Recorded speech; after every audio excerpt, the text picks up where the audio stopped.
What's that? Well, that, my friends, is December. Woo!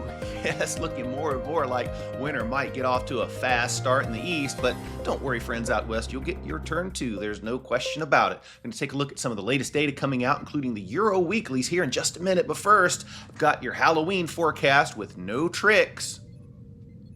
But it might not feel like a treat as you head out the door this evening in the northeast or the northwest. Melissa's got one more stop to make before heading out into the open waters in the North Atlantic, and we're going to get into all of it, including space weather, where the sun is making a little bit of noise, and so is the Earth near Alaska. All right, we've got a lot to get into. We're going to have some fun today on this special edition, Halloween edition of Cold Rain's Weather World, coming at you right now. Hello there, friends. Welcome into the channel to this special Halloween edition of Cold Rain's Weather World. I'm Cold Rain. I'll also answer to Jason, so whatever name you want to use is fine with me. We're going to have a little bit of fun today on this Halloween show.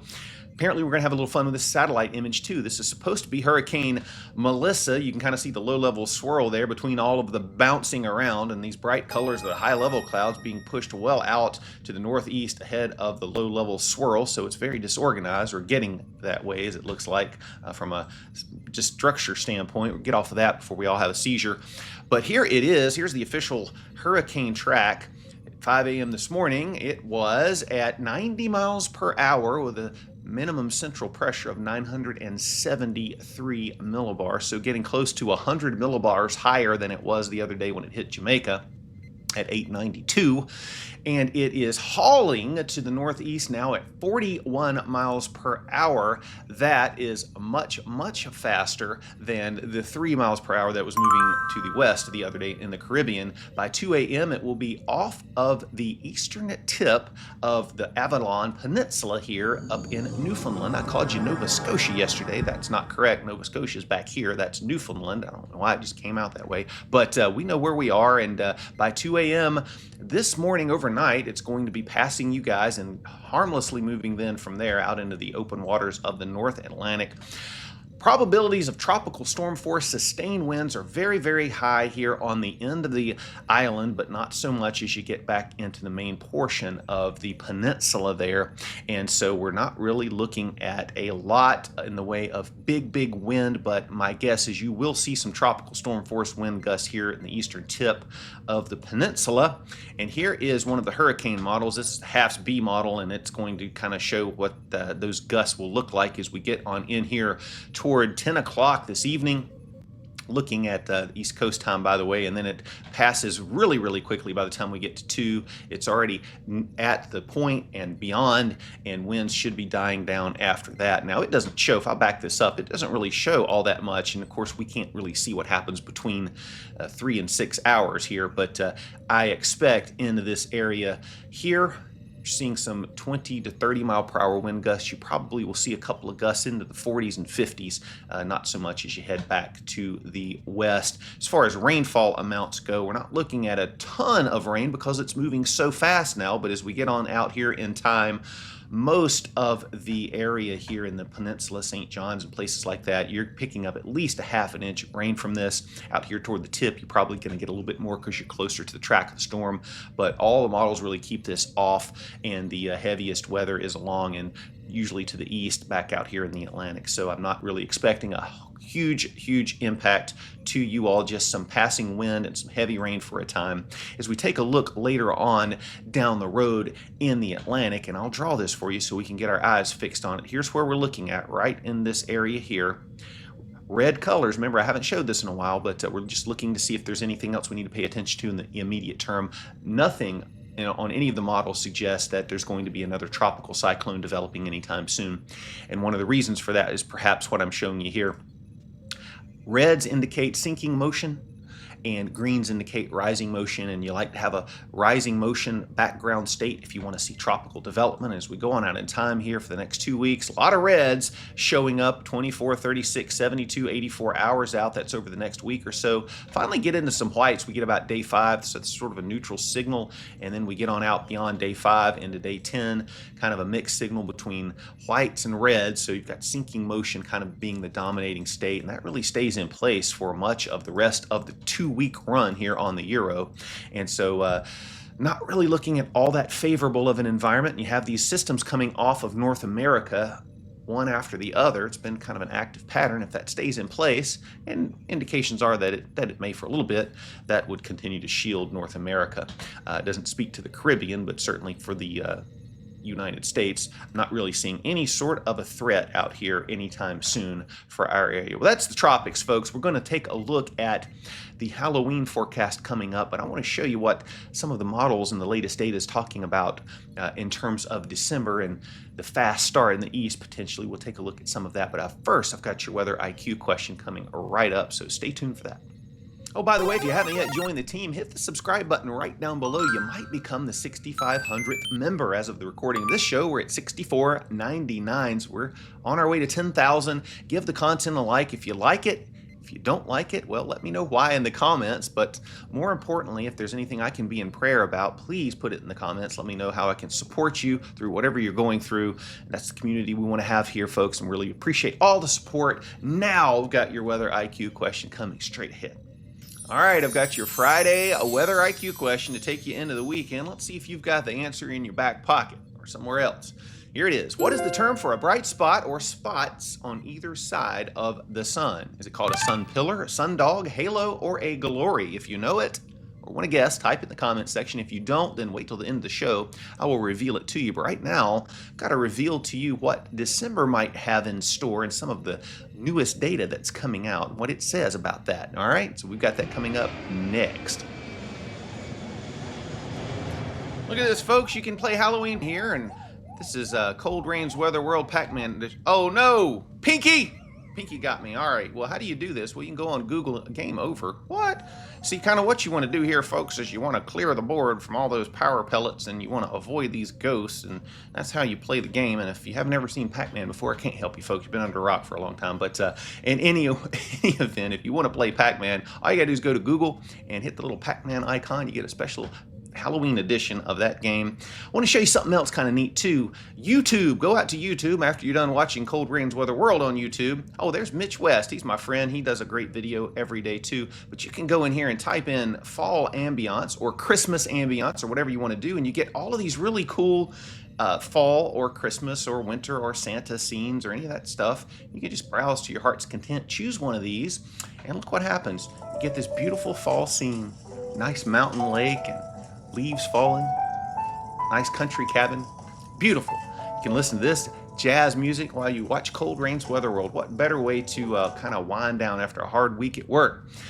So I want to show you a couple fun things there, but we've got to get into the European weeklies. They're kind of getting off to an exciting start when it comes to winter. They come out, it's a long-range European forecast, and it comes out not for the continent of Europe, although it does do that, but it for the whole world. And we're going to look at the United States, but it comes out Monday and Thursdays. And what I wanted to show you is the latest run of the European weeklies. We're looking at the mid-level height anomaly map. And why do I do this? Well, what happens up there matters to what happens at the surface in terms of cold air outbreaks, warm air, ridging, and even winter storms. So by the time we get into winter, we're going to be looking at charts like this quite a bit, and I'll make it make sense to you folks. But here's how you kind of look at this. Yellows and oranges mean ridging.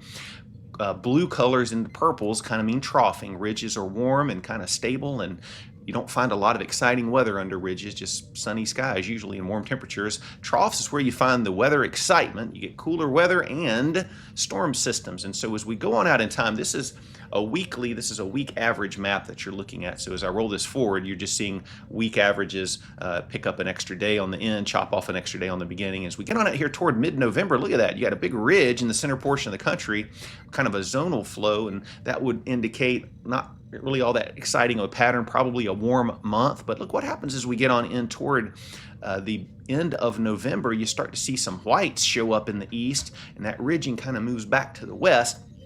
And we get on out here toward the beginning of December, and you even got some blues starting to show up. So that would tell us, if we're looking at this the right way, and I like to think that we are, that we'll start to see if the European weeklies are correct. They've been showing this for a few runs now.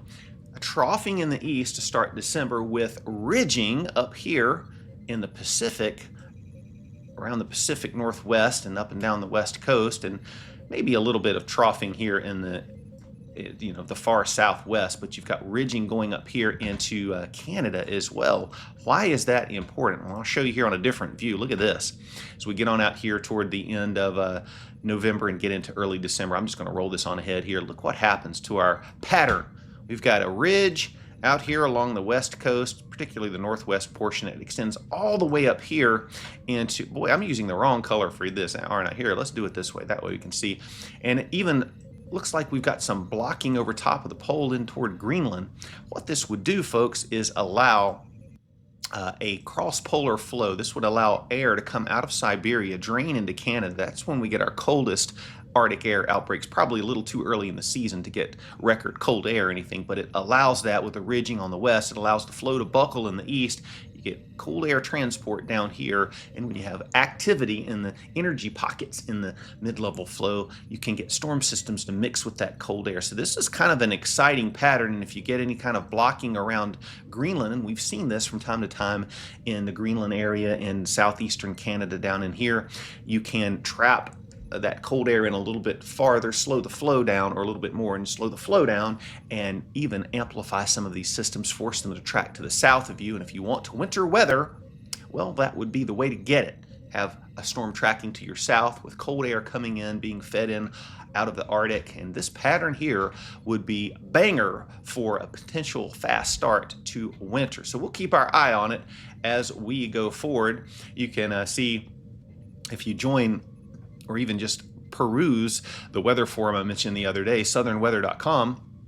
It's focused on the southeast, but we have mid-Atlantic and western posters as well, and some people in the southern plains and Midwest, and we've got some good posters on here. This is My Fro. He does a great job. He's a good follow on Twitter as well, or X. Georgia Weather does a great job here bringing up historical data and weather analysis. And then we've got just great a cast of characters here. Grid Eater's great. He's a good follow on Twitter there. SD, and one of the owners, just does a great job. And then you've got Weber Weather that posts, and 13M. These are meteorologists. There's Eric Weber, Eric Webb. He posts a lot here on the forum as well. And we've got some other good posters here too. So a lot of good analysis. You can see all of these maps that post here. So a little shameless plug there for the site, but it's fun in wintertime. You're going to want to join a forum like that to get up-to-date discussion as model data comes in all throughout the day when storms appear on the horizon. Now take a look here. We've got our flow map over the next couple of weeks. I'm going to show you what this means. We're not going to spend a lot of time here, but these bright colors are energy in the jet. When you start to see buckling like that, that means that you've got a big storm system.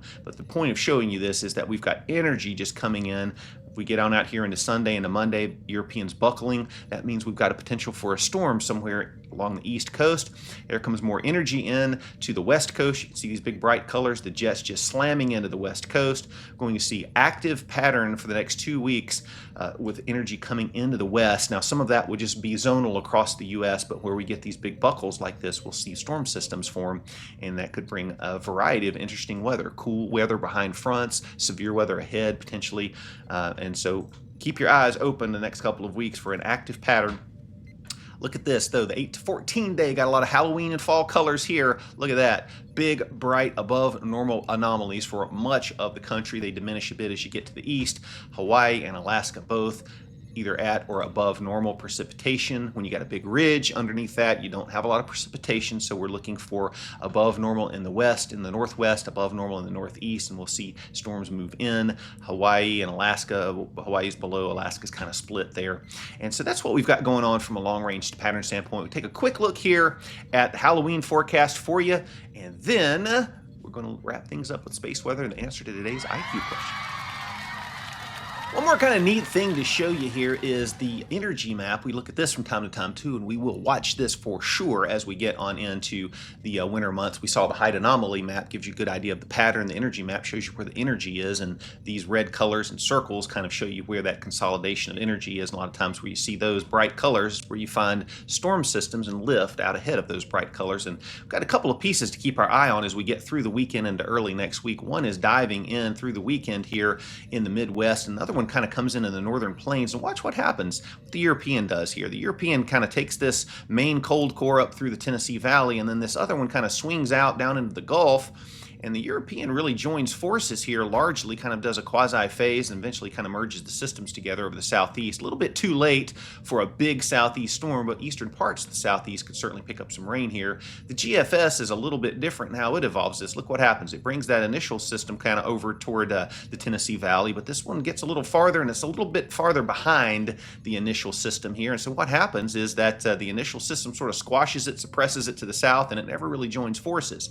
You want to see this out ahead of kind of the northern system. The southern stream system needs to be just a little bit ahead of the northern one so that it can capture it and phase with it, and that's not what happened here. And so the GFS, as we get on out into early next week, doesn't do a whole lot in terms of rain. See just a few light showers across North Carolina and South Carolina, and then blows it on out to sea, whereas the European does a little bit better of a job producing a storm system. See, there it is, kind of winds it up a little bit along the coast. You get a little bit more of a rain response. So either way, not a big deal until it gets on up here into around Nova Scotia as we get on out toward the middle of next week. In the meantime, we've got some rainy weather to contend with through the course of the afternoon. We get on in here this morning, late morning toward noon time. There's some rain up here in the northeast, rain working back into the Pacific Northwest. Some showers from the northern plains, snow showers over the northern plains and into the Midwest as well. A little bit of blue here is snow showers as that cold core comes in. You can see a couple of those snowflakes fall through, and maybe even some snow up here in places, the northern mountains up here, the Adirondacks, the northern green mountains, and the White Mountains. I can't think of the name all of a sudden, but there you go. That's what's going on as we get on in toward the evening hours. But boy, trick-or-treaters head out the door. Kind of a washout in northern New England, showery and spotty and drizzly through the Midwest, Great Lakes, and then more rain coming into parts of the Pacific Northwest. But everybody else high and dry and looking good for trick-or-treat activity and Halloween party activity as we go out into tonight. You get on into tomorrow, there comes that cold core dropping south. Be some showers in the Tennessee Valley tomorrow through the day, departing showers in the northeast, more rain in the Pacific Northwest up into Idaho, parts of western Montana, and then we get on into Saturday evening, line of showers moving through the Tennessee Valley in toward the Cumberland Plateau up into the parts of the southern Ohio Valley, and you head out the door Sunday to church. Going to be a little bit of a rainy go, potentially in the foothills and the southern Appalachians and across the northern tier as well, and that will progress and kind of diminish through the day on Sunday in parts of the area, but maybe see some showers through much of the western Piedmont sections and the western foothills. Foothills would be in the west in North Carolina, and more showers through the Great Lakes and the northern tier up here. So that's your weekend forecast, folks. I'm going to wrap things up with space weather and take a look at the answer to today's IQ question coming up right now. Check out the coronagraph. Look at this. Boom! Big flaring and CME ejections coming off. Fortunately, those are not aimed at Earth. They're on the backside of the sun. Big solar sunspots back there, presumably shooting off some solar flares. You can see that on the coronagraph. Those will be turning toward us. Hopefully that activity will slow down a bit as it gets on in toward us. But look at this, a lot of yellow bars on the KP. We've got had some solar wind coming at us from a coronal hole stream, and that has certainly been of a high enough velocity to disturb the magnetosphere a bit. And you can see a chance, we got a little bit of a chance of aurora over the next day or two. Not all that high, particularly over here in the central and eastern portions of Canada, but certainly out west toward Alaska, you guys are going to see some aurora up there. Maybe across the far northern tier if you get lucky. As far as earthquakes and volcanoes, don't have anything volcanic-wise, but we do have an earthquake, a 5.4 that occurred here in Alaska. If I zoom this out, you can kind of see where it is. There it is. I don't know if any of you guys felt any shaking up there. If you're even watching from there, let me know. But that's all that's going on space weather-wise. And remember, we've got a full moon coming up here on November the 5th. That is the biggest supermoon, the brightest supermoon of 2025. It's the Beaver Moon, so we're almost there, and that is it. So let's get to the answer to today's question, and that is, what is the term for the bright spot or bright spots on either side of the sun? And the correct answer is a sundog, a parhelion, and is the technical term for it, but a sundog. What does a sundog look like? If you've never seen a sundog, you probably have seen it, maybe not knew what it was. There's the sun. When it's lower in the horizon, you have some cirrus clouds way up there, cirrostratus clouds. You sometimes get these hexagonal ice crystals, and they refract the sunlight, and you get these little dots here. If you get enough of a cirrus canopy, you can see one on either side of the sun, and you'll see that it also is sort of broken out in terms of like the colors of the rainbow, and so it looks like a little rainbow dot almost, and the red is always kind of inside this closest to the sun. So that's kind of neat. If you've never seen that, look up, especially in the fall and winter months, you see a lot of cirro stratus clouds up there, and a lot of times when the sun gets low, you'll see that phenomenon. It's kind of neat. I thought you'd like to see that as we start to get into that time of year.